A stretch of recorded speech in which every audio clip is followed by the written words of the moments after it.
Hello everyone, this is Maureen and welcome back to my crochet story where I share with you two things that I love, teaching and crochet.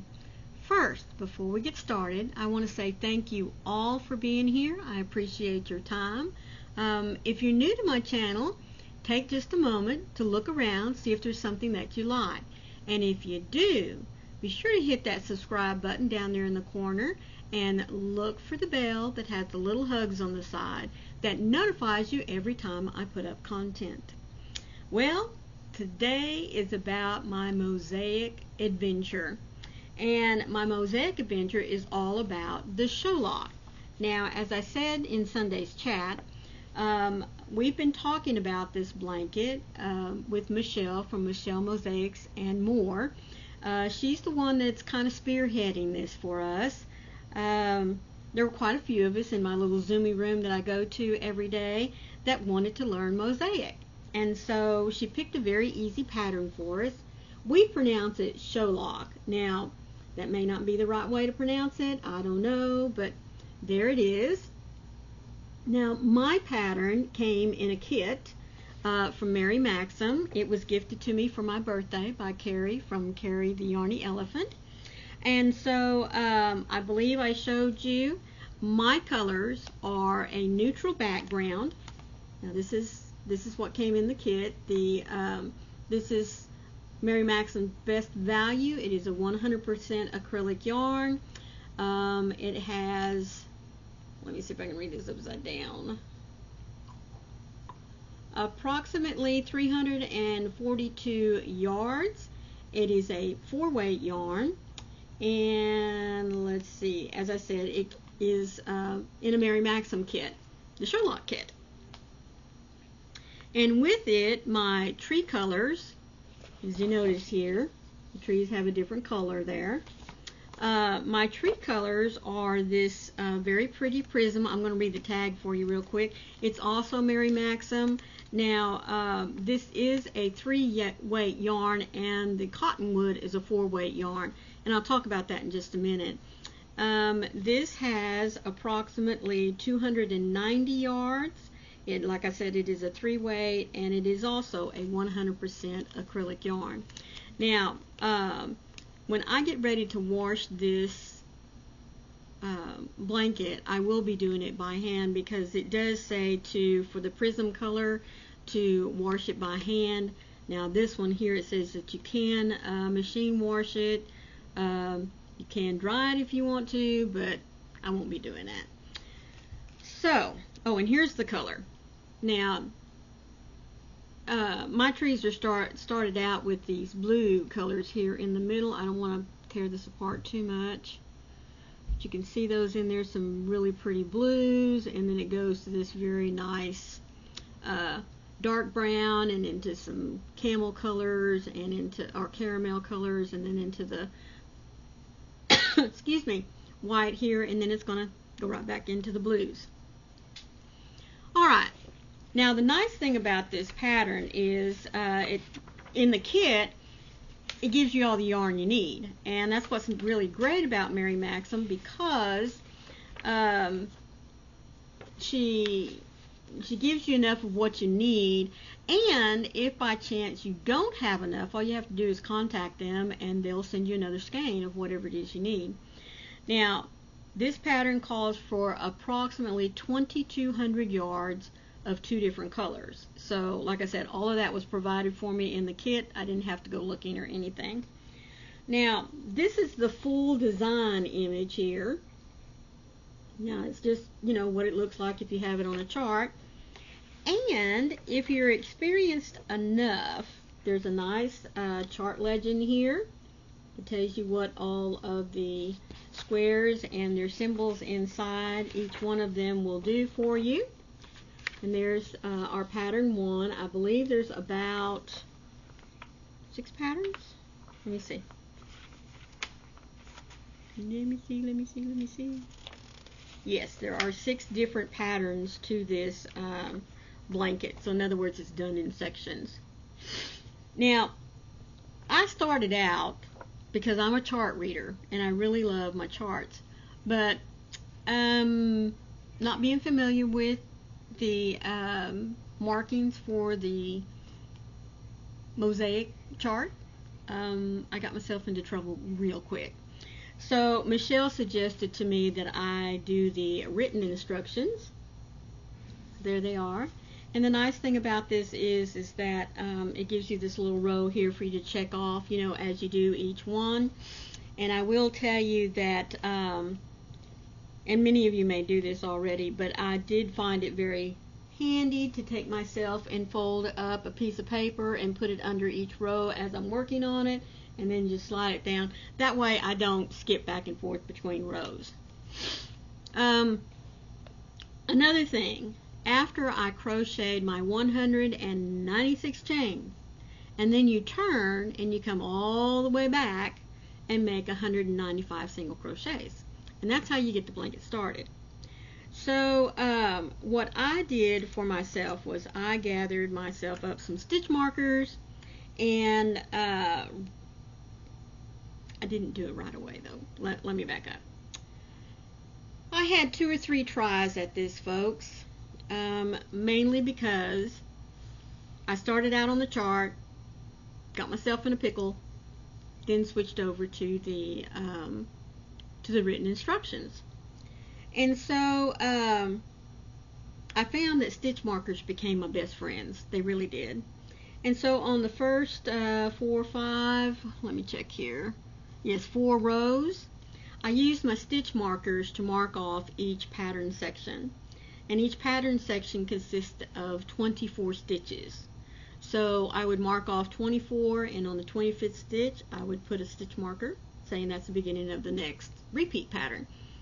Count off 24, 25th stitch, there starts my next repeat pattern. And I did that all the way down just to make sure that I didn't miss a stitch somewhere, that I didn't put 2 in one, because like I said, I had to start this over 2 or 3 times, and it became very evident that I needed to find a trick for myself to take care of keeping it straight.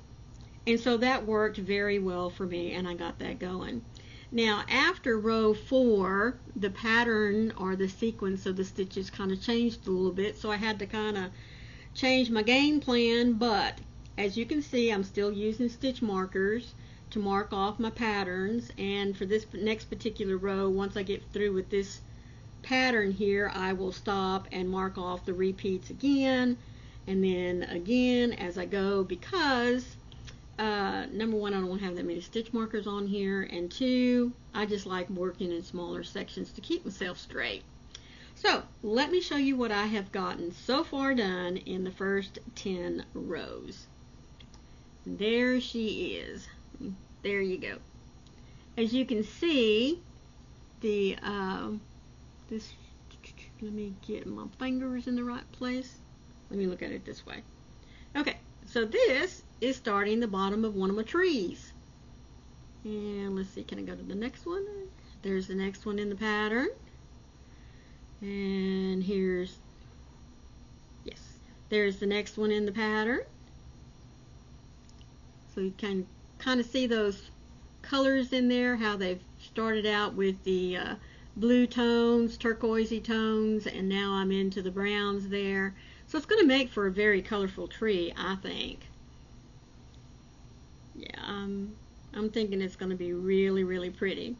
Now, what's nice about this is that the pattern is on one side, and on the back side is just, I mean, you really can't tell anything, but at least the stitches are nice. Okay, now what I want to show you here, the difference between, let's see if I can get it up there. Okay, can you tell the difference in my tension between my cottonwood here and in the tension here in the prism yarn? You can tell that it's just a little bit different. I have to be a little more relaxed with the 3-weight in order for the tension to match with the 4-weight. And that in itself slows me down, because it would be very easy for my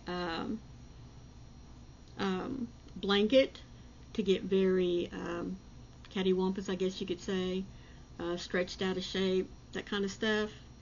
So it will probably take me a little longer than it normally would if if the prison yarn was the same weight as the cottonwood or vice versa. But that's the only really negative I can say at the moment, but it's workable, or I find it to be workable. It's going to be alright. And you know, here's the other thing. This is my starting end, alright? And when you get all the way to the other end, notice what I was saying earlier, you just do your last, tie off, and snip. Now you can tell that right at first I kind of started with longer tails. You don't need but just about that much, really. And well, I've got them here. Just going to go ahead and snip them off so that they're all kind of about the same length. That just kind of bothers me a little bit. Maybe a little bit of my OCD there. I think so. Yeah, there we go. Besides that, it makes nice stuffings later on for my amigurumis. But that's all really I have to show you right now. I am enjoying it. Like I said, I wished I had not waited so long in which to learn it. I do think it's going to make a very beautiful blanket, and I can't wait to get a little bit more of the pattern done and show it to you. And it really has been nice to work on in the evenings. I really have enjoyed doing this, and quite frankly, folks, I've only been working on it since I'm recording this on Monday. So really I picked this up Saturday afternoon. Didn't get to work on it much on Sunday, but like I said, pick it up, do a row or two in the evenings. You know, I should be able to get her whipped out. How long would that take? I don't know. There's no time limit. There's no schedule of when it has to be done. So anyways, I just wanted to get on here and show you what my Sholock looks like so far, and to invite you to, you know, join us. I'll leave a link to the pattern at Mary Maxim's down in my description box for you if you're interested in getting it. And even if you're not ready to try mosaic right now, I do encourage you to take a moment, find you some videos to look at, watch somebody, see the techniques, because you know, we all should always be learning and growing our craft. And I really could kick myself in the tush, folks, for waiting for so long to learn this really unique way of taking a hook and some yarn and putting it together to make something so pretty. So pretty. Well, that's all I have for you today on my Sholock, and I'll be posting I'm probably going to share the Tuesday time with between the Sholock and Sophie's Journey. So, or at least that's kind of what I'm thinking right now. Or I might put them both together. Who knows? We'll see what happens. But until next time, be the light out there in the darkness for someone today, because you never know. Could be your light that they need to see. I love you all. Thanks for being here. Bye.